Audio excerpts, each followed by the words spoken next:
आज हम पढ़ेंगे यूटेरस यानी कि गर्भाशय। ठीक है, कल हमने पढ़ा था ओवरी और फैलोपियन ट्यूब। ठीक है, तो एक बच्चे ने मुझे पूछा कि सर कौन सी फैलोपियन ट्यूब दोनों एक साथ एक्टिव होंगी या अलग अलग होंगी। देखो होता क्या है कि अगर यहाँ से ओव्यूलेशन हो रहा है, अंडोत्सर्ग यहाँ से हो रहा है, ठीक है, तो ये वाली फैलोपियन ट्यूब एक्टिव होगी, और यहाँ से हो रहा है तो ये वाली फैलोपियन ट्यूब एक्टिव होगी। ठीक है, अब आप जानते हैं कि जो अगर जो मेंस्ट्रुअल साइकिल चलती है, ठीक है ना, 28 दिन की होती है, आप जानते हैं, ठीक है ना। अब जो अगर माना ये वाली मेंस्ट्रुअल साइकिल जो 28 दिन की जो मेंस्ट्रुअल साइकिल अगर यहाँ से चल रही है, ठीक है ना, तो अगली वाली यहाँ से चलेगी। यानी कि अगर इस महीने यहाँ से ओव्यूलेशन हुआ तो अगले टाइम यहाँ से ओव्यूलेशन होगा।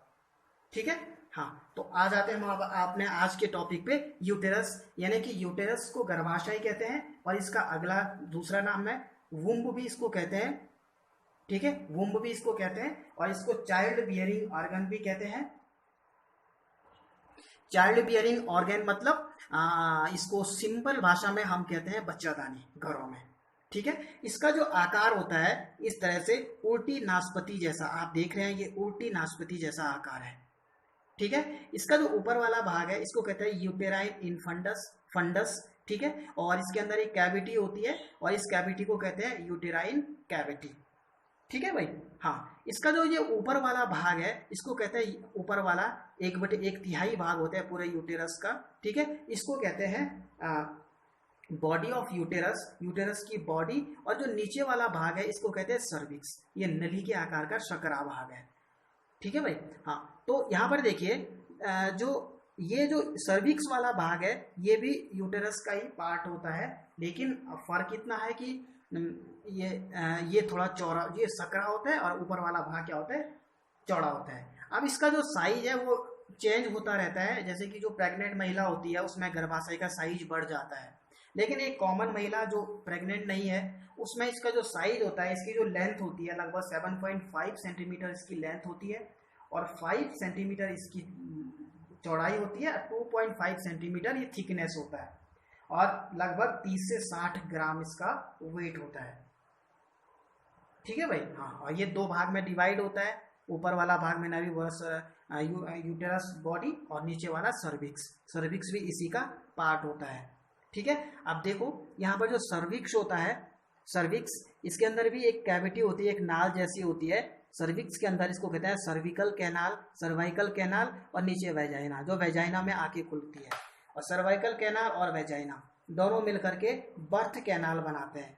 बच्चे के जन्म के समय ये बर्थ कैनाल बनाते हैं।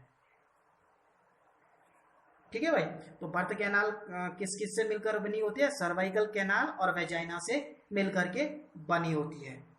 ठीक है भाई, अब यहाँ पर देखिए इसका जो सबसे भारी भित्ति होती है यूटेरस की उसको कहते हैं पेरीमेट्रियम। ठीक है, पेरीमेट्रियम ये थिन होती है। ठीक है, इसके बाद बीच की जो भित्ति बीच की जो वाल होती है इसकी, इसको कहते हैं मायोमेट्रियम। ये जो है कि मस्कुलर होती है, स्मूथ मसल्स इसमें होती हैं, और ये बच्चे के डिलीवरी के समय कॉन्ट्रैक्शन, इसमें स्ट्रॉन्ग कॉन्ट्रैक्शन होते हैं, तेजी से संकुचन होते हैं जब बच्चे का जन्म के दौरान। ठीक है, हाँ, और इसमें उस समय ऑक्सीटोसिन नामक हार्मोन भी साबित होता है, जो क्या करता है इस कॉन्ट्रैक्शन में बच्चे की डिलीवरी में हेल्प करता है। ठीक है, सबसे अंदर वाली भित्ति, जो सबसे अंदर वाली जो वाल होती है ये वाली देखो, इसको कहते हैं एंडोमेट्रियम, ये ग्लैंडुलर होती है। ठीक है, और ये लाइनिंग होती है किसकी, यूटेराइन कैविटी जो है इसकी लाइनिंग है ये। ठीक है भाई, और ये बनती और टूटती रहती है भाई, ये बनती रहती है टूटती रहती है, जैसे कि ओव्यूलेशन के बाद ये पतली हो जाती है। अक्सर होता क्या है, जब ओव्यूलेशन होता है, ठीक है, ओव्यूलेशन होगा, ठीक है, यहाँ पर ओवम आएगा, यहाँ से क्या आएगा, स्पर्म आएगा, फर्टिलाइजेशन होगा, फिर एम्ब्रियो का इम्प्लांटेशन होगा। तो इम्प्लांटेशन होगा जब एम्ब्रियो, डेवलपिंग फीटस के लिए क्या होगा, फीटस के डेवलपमेंट की आवश्यकता होती है, और इसके डेवलपमेंट के लिए क्या होता है कि जो ये एंडोमेट्रियम है ये बिल्कुल मोटी भित्ति हो जाती है, बिल्कुल डेवलप एम्ब्रियो के पोषण के लिए, उसके डेवलपमेंट के लिए बिल्कुल तैयार हो जाती है, मोटी हो जाती है।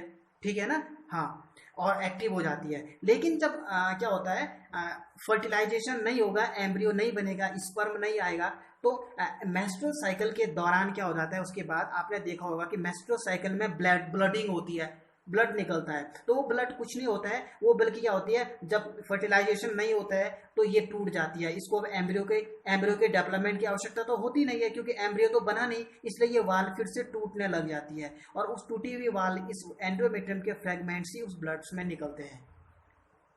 ठीक है। हाँ, तो जो ये यूटेरस होती है, यूटेरस में एक कॉमन सा कैंसर देखो, महिलाओं में स्तन कैंसर के बाद अगर अगला कैंसर देखा जाता है तो वो सर्विक्स का कैंसर होता है, जिसको कहते हैं कार्सिनोमा ऑफ सर्विक्स। क्या कहते हैं? Carcinoma of cervix. और जो कैंसर सेल, हेला सेल कहते हैं, कैंसर सेल ली गई थी हेला सेल, वो सर्विक्स कैंसर जो कार्सिनोमा ऑफ सर्विक्स है वहीं से ली गई थी भाई। ठीक है। हाँ, तो सर्विक्स ये समझ में आ गया ना इतना। इसके बाद आगे देखिए कि यहाँ पर क्या होता है कि एक नॉट लगा होता है, सॉरी, इसका जो ऊपर वाला जो सकरा भाग है इसको कहते हैं इंटरनल ऑस, और ये वाला भाग यहाँ पर है इसको कहते हैं एक्सटर्नल ऑस। ठीक है। इंटरनल ऑस क्या होता है, जब यहाँ पर एम्ब्रियो का इम्प्लांटेशन होता है तो ये बंद हो जाता है इस तरह से, ताकि एम्ब्रियो खिसके ना। ठीक है भाई। हाँ, ताकि एम्ब्रियो खिसके ना, यहाँ पर एक गांठ बन जाती है। ठीक है। हाँ, अब देखो एम्ब्रियो का जो इम्प्लांटेशन होता है हमेशा हमेशा जो यूटेरस होता है गर्भाशय के पोस्टीरियर पार्ट में ही होता है। देखो, अगर पोस्टीरियर पार्ट में इम्प्लांटेशन नहीं होगा, एम्ब्रियो आकर के यहाँ पर इम्प्लांटेशन हो गया, यहाँ आके चिपक गया, डेवलपमेंट हो रहा है, तो ये ठहर नहीं पाएगा और यहाँ पर ठहर जाता है। यानी कि अगर 9 महीने तक, अगर वही गर्भ 9 महीने तक ठहर पाता है जो जिसका इम्प्लांटेशन यूटेरस के पोस्टीरियर पार्ट में होता है। ठीक है भाई। अब इसका जो ये अंदर, सबसे अंदर वाली जो आर्टरी देख रहे हैं आप, ये आर्टरी, ठीक है ना, ये क्या स्प्रिंग जैसी है। ठीक है। तो स्प्रिंग जैसी है, तो ये स्प्रिंग जैसी क्यों है? क्योंकि बच्चे के डेवलपमेंट और डिलीवरी के समय क्या होता है, इसका आकार बढ़ जाता है, यूटेरस का आकार बढ़ जाता है। तो यूटेरस आकार में बढ़ेगा, तो इस दौरान ये आर्टरीज क्या करती हैं, ब्लड सप्लाई करती हैं। देखो भाई, अगर ये यहाँ पर स्प्रिंग में नहीं होंगी तो जब यूटेरस बढ़ेगा, साइज में बढ़ेगा, जब बच्चे का डेवलपमेंट होगा, अंदर फीटस डेवलप होगा, तो ये आर्टरीज साइज में नहीं बढ़ पाएंगी, टूट जाएंगी, इससे ब्लड सप्लाई नहीं होगा।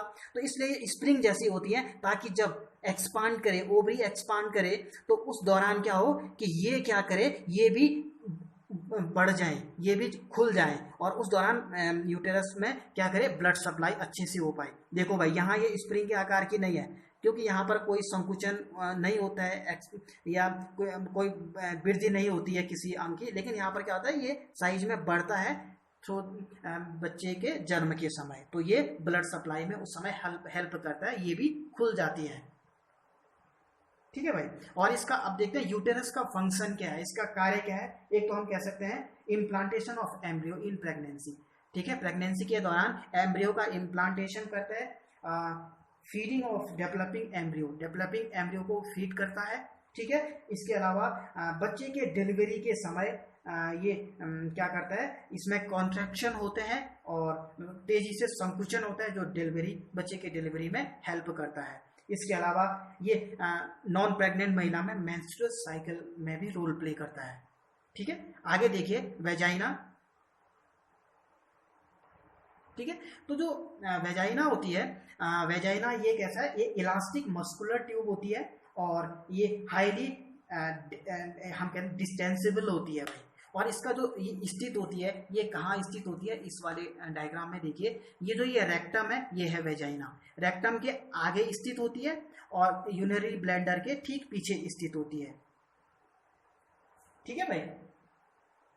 हाँ, और देखो जो ये वेजाइना है और जो ये यूटेरस है, यहाँ पर जो ये वाला भाग है, ये 90 डिग्री एंगल पे मुड़ा होता है, जिसको एंटीवर्जन कहते हैं।